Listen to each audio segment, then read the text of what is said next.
आप लोगों को वर्कबुक के तीसरे और चौथे लेसन्स के जो महत्वपूर्ण प्रश्न हैं उनके बारे में बताने जा रहे हैं। ये प्रश्न काफ़ी सरल हैं, आपको थोड़ा सा ध्यान देने की ज़रूरत है और परीक्षा के लिए काफ़ी महत्वपूर्ण भी हैं। तो लेसन 3 के प्रश्न देख रहे हैं। How does the author compare the crafty, simple and wise man. लेखक ने क्राफ्टी मैन जो उदासीन व्यक्ति हैं, आलसी व्यक्ति हैं, सिंपल जो साधारण व्यक्ति हैं और वाइज मैन जो बुद्धिमान व्यक्ति हैं, वे अध्ययन का कैसा उपयोग करते हैं, उनकी तुलना कैसे की है। तो आंसर आप देख रहे हैं, द ऑथर कंपेयर्स, लेखक कंपेयर करता है, तुलना करता है क्राफ्टी मैन कंडेम स्टडीज, जो कपटी लोग हैं, उदासीन व्यक्ति हैं, जो लापरवाह व्यक्ति हैं, वो अध्ययन से घृणा करते हैं, अध्ययन के प्रति उदासीन रहते हैं, अध्ययन से दूर भागना चाहते हैं। सिंपल मैन एडमायर देम, जो साधारण व्यक्ति होते हैं वे प्रशंसा करते हैं। एंड वाइज मैन, और जो बुद्धिमान व्यक्ति होते हैं, यूज देम, उनका उपयोग कर लिया करते हैं। तो एक बार फिर से, लेखक ने तीनों प्रकार के व्यक्तियों की जो तुलना की है उसमें बताते हैं कि जो क्राफ्टी मैन हैं, जो कपटी व्यक्ति हैं, उदासीन व्यक्ति हैं, आलसी व्यक्ति हैं, वो अध्ययन से घृणा करते हैं, अध्ययन के प्रति उदासीन रहते हैं। जो सिंपल व्यक्ति हैं, साधारण व्यक्ति हैं, मध्यम श्रेणी के व्यक्ति हैं, वो प्रशंसा किया करते हैं। और जो बुद्धिमान व्यक्ति हैं वो उनका खुद के लिए उपयोग कर लिया करते हैं। बिल्कुल आपको परेशान होने की ज़रूरत नहीं है, सामान्य सा है। Crafty man condemn studies, simple man admire them and wise man use them. आप 2 बार जहाँ पढ़े जहाँ अपने आप बन जाएगा। Crafty man condemn studies, simple man admire them, wise man use them. दूसरा प्रश्न है, what are the distilled books like, जो परिशुद्ध किताबें हैं, जो अच्छी किताबें हैं, जो त्रुटि रहित किताबें हैं, उनकी तुलना कैसे की गई है।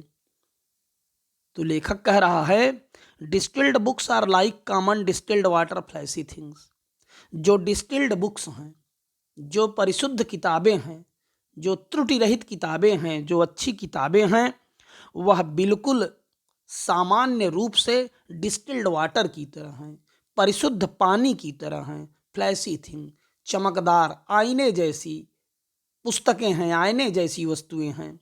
तो वही कह रहे हैं कि डिस्टिल्ड बुक्स आर, जो परिशुद्ध किताबें हैं, जो अच्छी किताबें हैं, वह परिशुद्ध पानी की तरह चमकदार हुआ करती हैं, पारदर्शी हुआ करती हैं। तो साधारण सी बात है, आपको केवल 2 बार पढ़ना है, अपने आप बन जाएगा कि distilled books are like common distilled water flashy things. फिर से, distilled books are like common distilled water flashy things. अगला प्रश्न जो इस अध्याय का बहुत ही महत्वपूर्ण प्रश्न है वह है, in what categories does the author divide the books. Author ने पुस्तकों को कितने कैटेगरीज में, कितने श्रेणियों में विभक्त किया है, कितने भागों में विभक्त किया है। तो बड़ा आसान सा उत्तर है, the author divide the books in 3 categories. Author ने किताबों को 3 कैटेगरी में, 3 श्रेणियों में बांटा है। कितनी श्रेणियों में बांटा? 3। पूछ रहा है कि ऑथर ने पुस्तकों को कितनी श्रेणियों में बांटा। तो आंसर दे रहा है कि ऑथर ने, लेखक ने पुस्तकों को 3 श्रेणियों में बांटा। तो वो कौन कौन सी श्रेणियां हैं? इसका 2 तरह से उत्तर होगा। एक सामान्य सा उत्तर है कि some books are to be tasted, कि कुछ किताबों को हम चखते हैं, कुछ किताबों का स्वाद लेते हैं। अदर टू बी स्वैलोड, कुछ किताबों को हम निगल जाया करते हैं। And some few to be chewed and digested, और कुछ किताबों को हम चबाकर पचा लिया करते हैं। तो ध्यान रखेंगे, ना तो हम पुस्तकों को चखते हैं, न हम पुस्तकों को निगलते हैं, न हम पुस्तकों को चबाकर पचाते हैं। फिर क्या करते हैं? तो इसी को हम चाहें तो दूसरे ढंग से भी उत्तर दे सकते हैं। Some books are to be read only in parts, कि कुछ किताबों को हम केवल आंशिक रूप से पढ़ते हैं। चखने का मतलब कि थोड़ा सा हम पढ़े रख दिए। तो some books are to be read only in parts, कि कुछ किताबों को हम आंशिक रूप से पढ़ा करते हैं। Some to be read but not curiously, कुछ किताबों को हम पढ़ते तो हैं पर बहुत उत्सुकता पूर्वक नहीं, उस पर बहुत ध्यान नहीं देते। किताबें सामने आई, पूरा पढ़ लिए। Some books to be read wholly and with diligence and action, और जो कुछ किताबें हैं उनको हम पूरी तरह मेहनत के साथ, परिश्रम के साथ पढ़ते हैं और उन्हें क्रियान्वित भी किया करते हैं, कार्य रूप में परिणित भी करते हैं, उस पर एक्शन भी लिया करते हैं। तो वही तीन जो हुए, चाहे हम नीचे वाले तीनों को ले लें चाहे ऊपर वाले तीनों को ले लें, दोनों आंसर हमारे सही हैं कि author divides the books in 3 categories. पहली कैटेगरी में some books are to be tasted, दूसरी कैटेगरी में अदर टू बी स्वेलोड, और तीसरी कैटेगरी में some few to be chewed and digested. चाहे उसको लिखें चाहे इधर लिखें।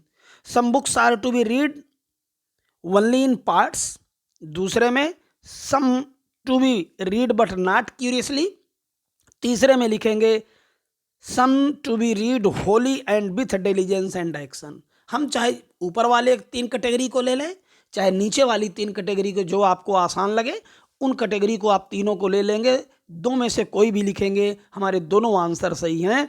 तो देखिए एक बार फिर से कि author divides the books in 3 categories.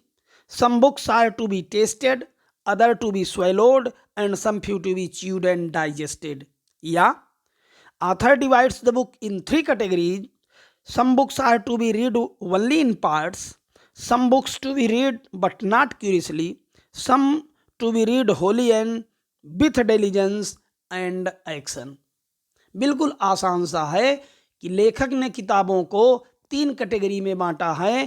पहला है कुछ किताबों को हम चखते हैं, कुछ को हम निगल जाते हैं और कुछ को हम चबाकर पचा लेते हैं। या ऑथर ने किताबों को 3 कैटेगरी में बांटा है।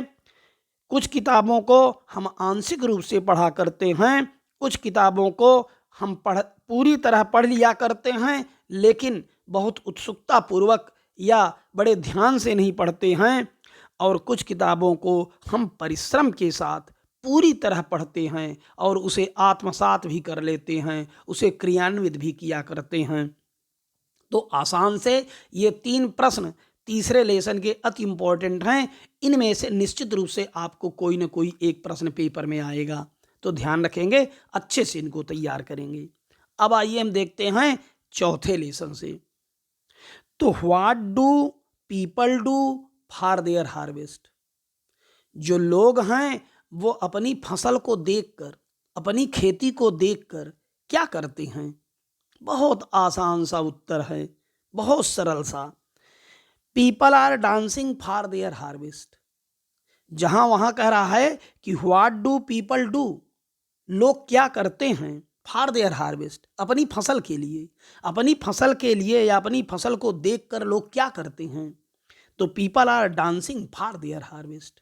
लोग अपनी फसल को देखकर नाच उठते हैं, झूम उठते हैं, प्रसन्न हो जाते हैं।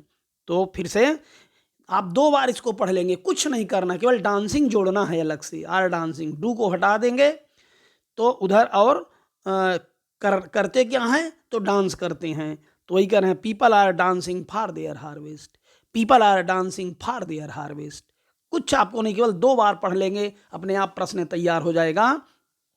तो people are dancing for their harvest. एक बार फिर से, what do people do for their harvest, लोग अपनी फसल के लिए क्या करते हैं, फसल को देखकर क्या करते हैं?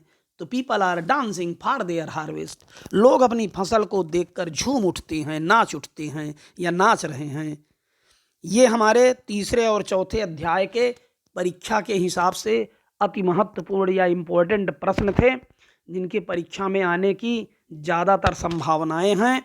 यदि आपको हमारा वीडियो पसंद आया हो तो कृपया लाइक करें, शेयर करें, सब्सक्राइब करें। धन्यवाद।